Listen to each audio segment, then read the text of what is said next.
Welcome to the Newstrength Way, a podcast made for empowering people to become their strongest selves through movement, education, and connection. What's up, guys? Welcome back to the Newstrength Way Podcast. Very special episode today. We've got John here, and we're going to be doing our first ever interview. So this is episode 6, and we're going to be covering a little bit of John's background. John's a guy that I've been going to for the last 12-18 months or so for a lot of information and picking his brain on all things movement, whether it's been gymnastics, strength training, nutrition, and then recently what we're going to be covering a lot of today, particularly breathing and how it relates to performance and health and well-being. So I think it was a couple of months ago that I went to a workshop that you held with that, and that was something that really reignited my interest in it and made me take a bit more notice and awareness of it. So it's been really exciting, and I think we're going to cover a lot of good stuff today with it. So John, for everyone that doesn't know who you are, do you mind giving us a little bit of a background on yourself, what you've done with like coaching, athletics, that sort of stuff? Yeah, for sure, man. So firstly, thanks for having me. Love what you guys are doing here. So for me, it was always been active, different sports, cross-country running, surf club, surfing, whatever, lots of different types of things.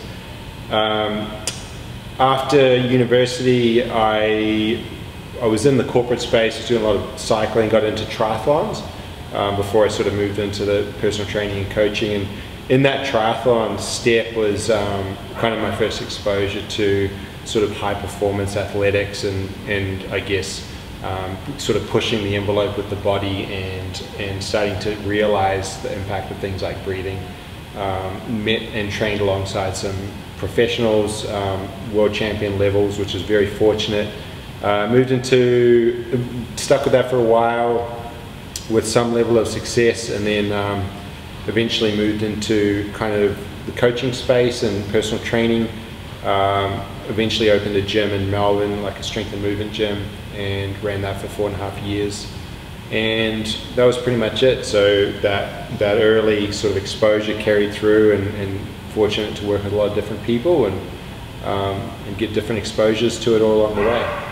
Yeah, cool, awesome. And so like you did a lot of the triathlon style stuff. Now I know your training was pretty different to that now. What do you want to fill us in a little bit of like how your exposure to movements evolved over time?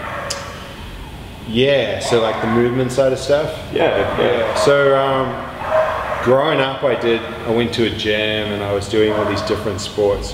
Once I got into triathlon, there was this idea that it was diverse because there's 3 sports. But I stopped surfing, I stopped, any strength work, and I was, down to 73 kilos. It's like 10 kilos under. I got super fast in this long distance straight line stuff. But I remember, going to a yoga class and I was fairly dysfunctional. I had to kind of sit up the back and just put my legs up the wall. I was overtrained. Same like that as yoga. Well, I still do at least. Yeah. And also, so I felt a little bit weak, but then also there was a bit more of a psychological and emotional breakdown that was unfolding alongside pushing the body to such a limit. With that, John, to interrupt, mate, did you have any like defining moments that you realised that? Yeah. Or was it a progressive thing that came along? 100%. So 2009 in October was the Hawaiian Ironman World Championships. Yeah. I qualified for that in a race in March that year. So that was in one hit, which is really fortunate. So I decided to go. I peaked for that race. It went pretty well.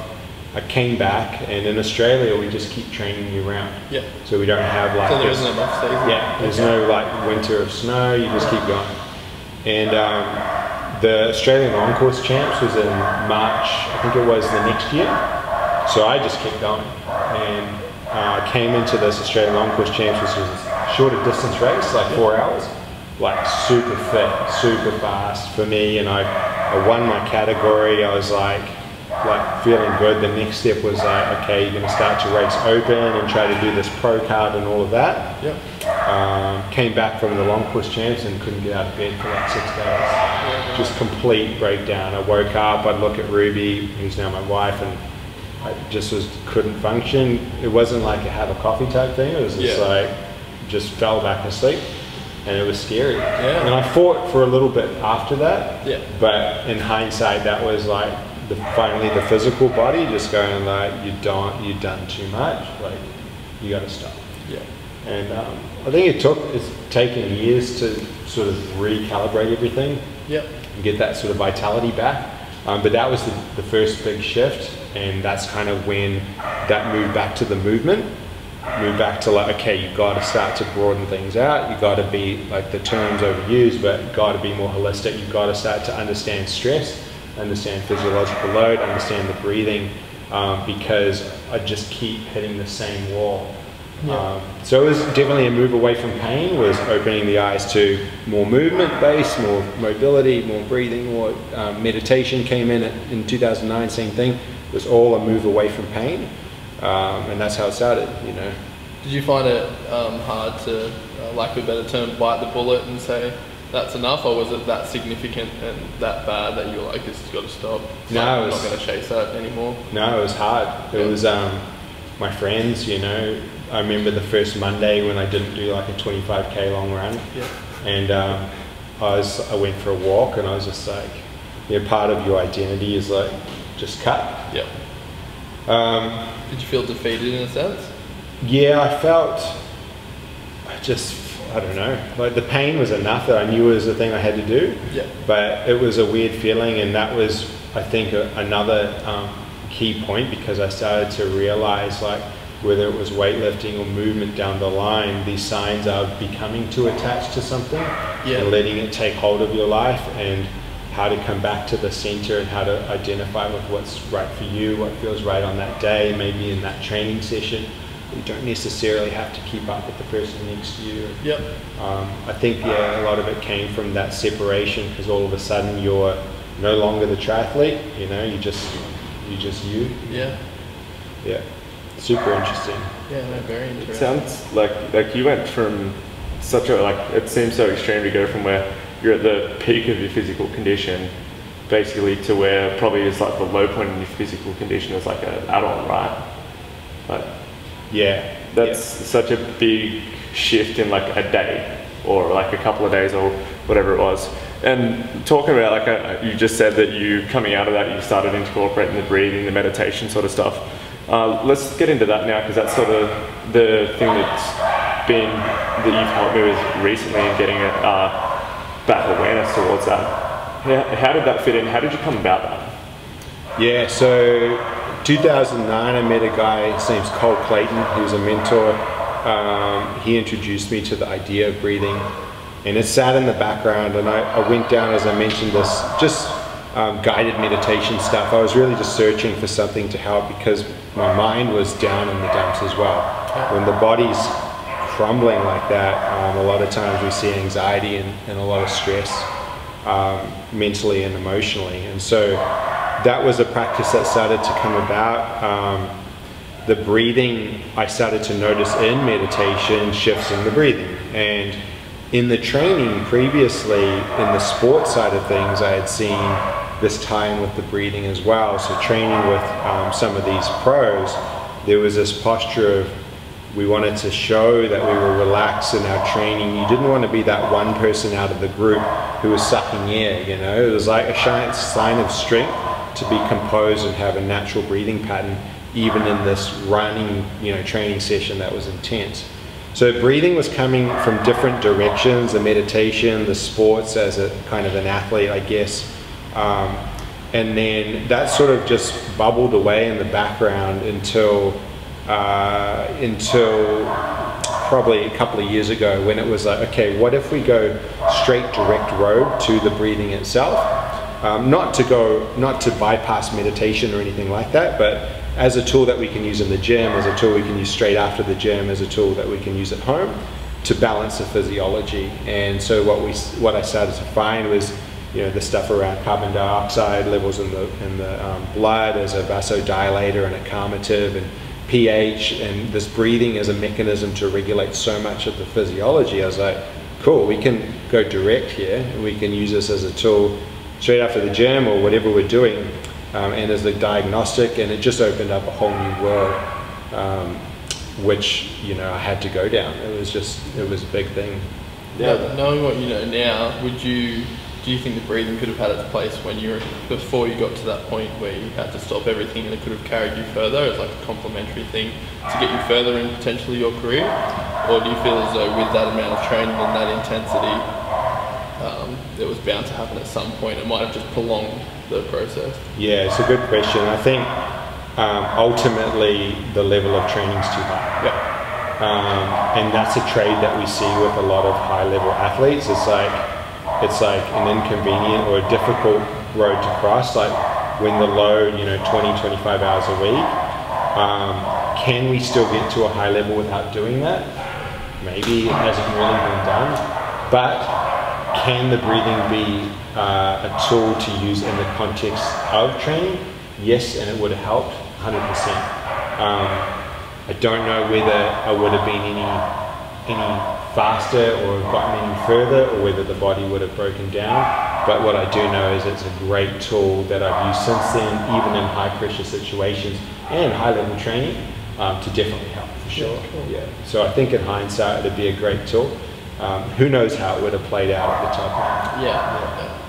Cool, and that's one of the exciting things with this breathing stuff is, like, you hear it being used for just the down regulation and like just this as a mindfulness practice, but that's one of the things that I really found interesting with you is you use it in a training sense too. Like it's used for much more than just the like sit at home and meditate on your lounge. So when we consider the breathing, what we have is kind of like this golden ticket or top-down marker of the messaging we're sending out, physiology of like how everything's going. And what I started to see was, okay, if we're in a stressed, compressed situation, maybe it's a meeting, maybe it's a deadline at work, maybe it's an argument, right, with your partner or whatever's going on.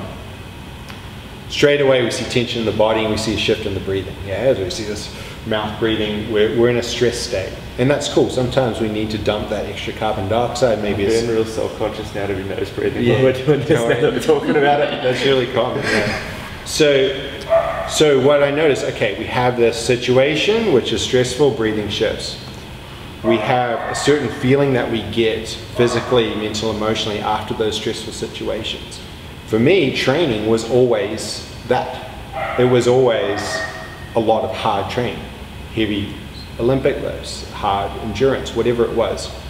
When we're super relaxed, when we cultivate this vagal tone, this more parasympathetic, relaxed state, say in nice deep sleep, or we're resting on the beach, or we're sitting here talking, like everything's nice and calm, we have a different physical state, a different mental, emotional state. So connecting the dots, we go, okay, well, can we cultivate this nice, abundant, controlled, composed, physical, mental, emotional state that's ready to perform at a really high level by noticing the breathing when we're doing that movement. So it could be movement, it also could be in a meeting, that meeting we talked about, could be in that argument. Can we bring attention to the breathing, help to regain some level of composure and bring this sense of safety, sense of abundance, and sense of like, okay, this is a good place to operate into our training. And so that's how it started. Like, okay, can I do this set of pull-ups, deadlifts, whatever it is, whilst also connecting with the breath a little bit, noticing the breathing in between sets. Maybe I wait for the breathing to return to nasal, relax. Can I use it as a tool to see how much extra tension I'm throwing to the system, or to regulate that intensity so that I can create a way of training that I can repeat day in and day out. So long story short, if we go back to that endurance stuff, if the breath is intense, if the tension is high, I probably would have burned out anyway, and a lot of people do. Maybe now if I went back and the pace was slow enough and the intensity was low enough such that I had relaxed breath pattern throughout, probably would have gotten more longevity out of it. So that's all it came from. And what I noticed straight away was this concept of train easy, which was something that my original mentor, Pete Jacobs, in the triathlon would always say, you got to train easy, relax. He didn't mean don't go hard, he meant day in, day out, have this composure of you're in it for a long run. Like, you know, you're in this for another 10 years or 30 years. Train easy, play the long game, use the breath to do that, cultivate this more relaxed state. And what I noticed was a lot of the tension through the body that I was doing loads of accessory work for now at the gym, you know, all these external rotation stuff, which are valuable tools, but I was really hitting that accessory work card, you know, to alleviate tension. As soon as I brought the breath into it, a lot of the tension disappeared. So what I found was the general physical body started to relax a little bit as I've worked on the breath. Recovery went up as I came back to the breath. So it was really just this, you know, journey to find an optimal way of training in the long-term frame. You know, not to say don't go hard sometimes, but it was like a zooming out and a way to kind of help that zoom out. It was like a tool. Yeah, and that's really cool. Like a couple of things that stood out there was that the concept of train easy. I think that's something that can be carried across. Like so many people want to train flat stick hard all the time, but like the elites are doing, like they're trying to maintain position, maintain posture, and be in it. They know that it's going to take them a while.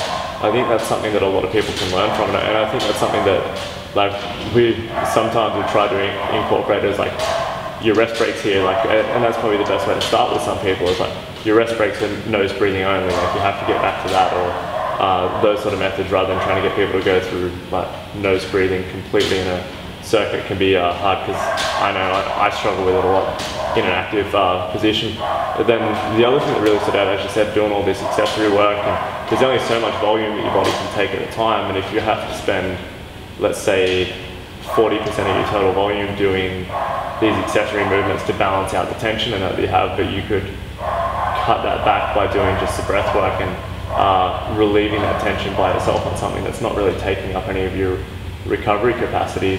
You have that much more volume that you can apply to the things that are going to make the difference in the rest of your training, right? Yeah, potentially. I mean, it's one of those things where what we need to really do is dive down the breathing road and see.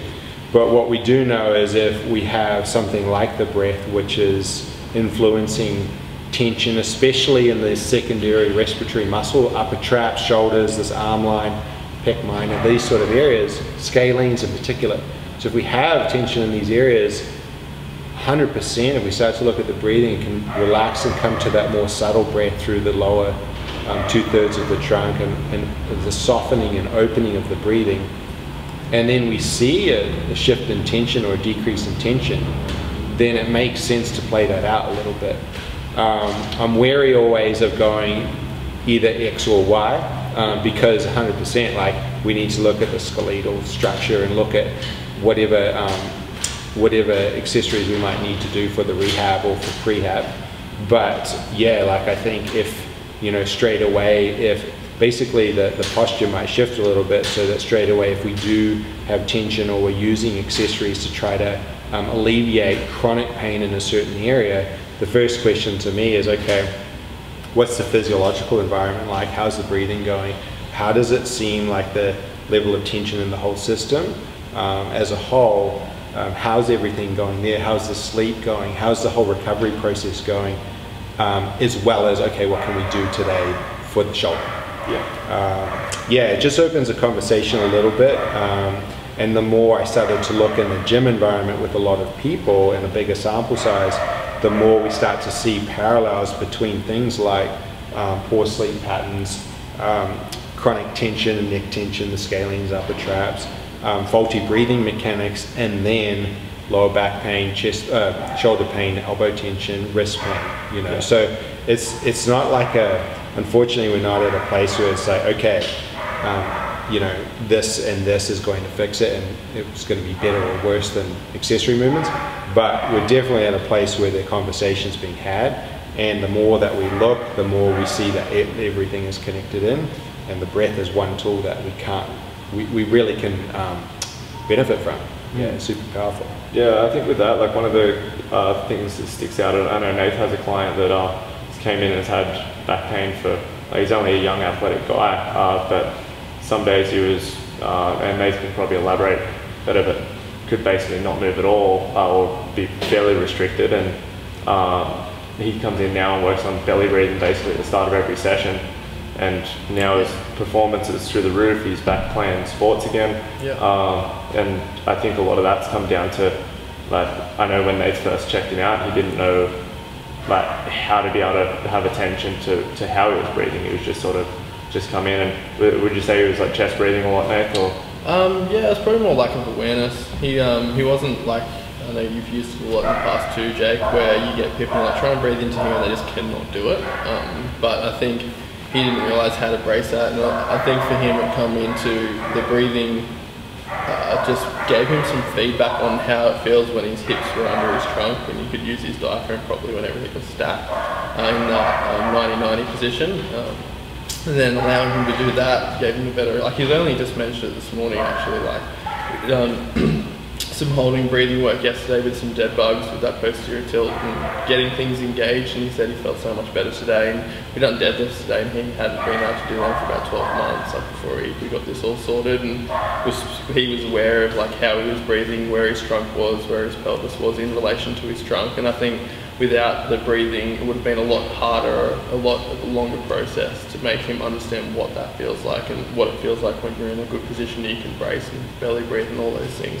But no, his results have been awesome, and he couldn't play his main sports, rugby league. He couldn't play last year because of his back pain. He's going back this year, or this coming year, season, and playing again. So, like, if it can offer that, it's obviously more valuable than a lot of people realise. Yeah, and I think you hit the nail on the head. Like, there's a lot of stuff on different breathing tempos and pranayama and all this complexity that, you know, in today's day is just the norm. Like, this topic opens up and it's like, okay, how advanced can we make the techniques? And what we're talking about here is like awareness. It's like, you know, yeah, we can talk about carbon dioxide and the blood flow and all the benefits of, you know, shifting our breathing patterns and all those things.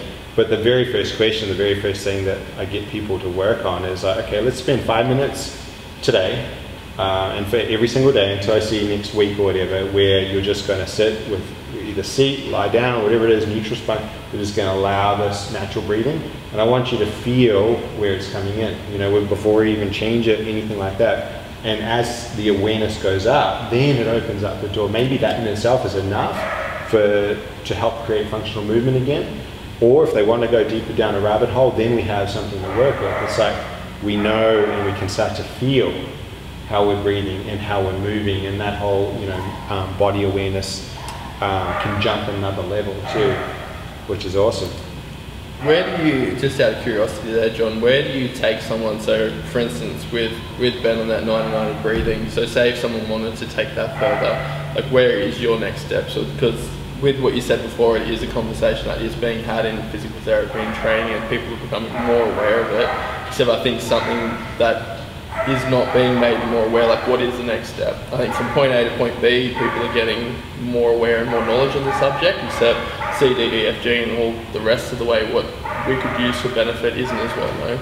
Yeah, good question. So my whole thing is like 1% fancy stuff for fun, and then like 99% is awareness. Yeah. And so the next step for me is, okay, we spend 5 minutes, maybe it's after workout, maybe it's just before bed, noticing the breath. Okay, so that's in one controlled environment where we've started to feel the breathing and understand how the mind feels as well, how the whole body is feeling with that natural breathing pattern. Now let's look at some different environments. So let's cultivate some awareness when you're in the supermarket with bright fluoro lights, right before you eat food, when you're in relationship or talking to your partner in a stressful situation. Let's start to understand with this vocabulary around our breathing how it's playing a role in broader life. You know, and that's in between the lifts even themselves, but it's basically starting to deepen our awareness of the breath and the connection to the breath, just as a diagnostic. You know, so say he lies there for 5 minutes and he noticed the start, it's a shorter chest breath right when he walks in. At the end, things are starting to relax and he can allow that softening and opening. Maybe then he takes that same drill and it's like applied when he's in the car sitting in traffic.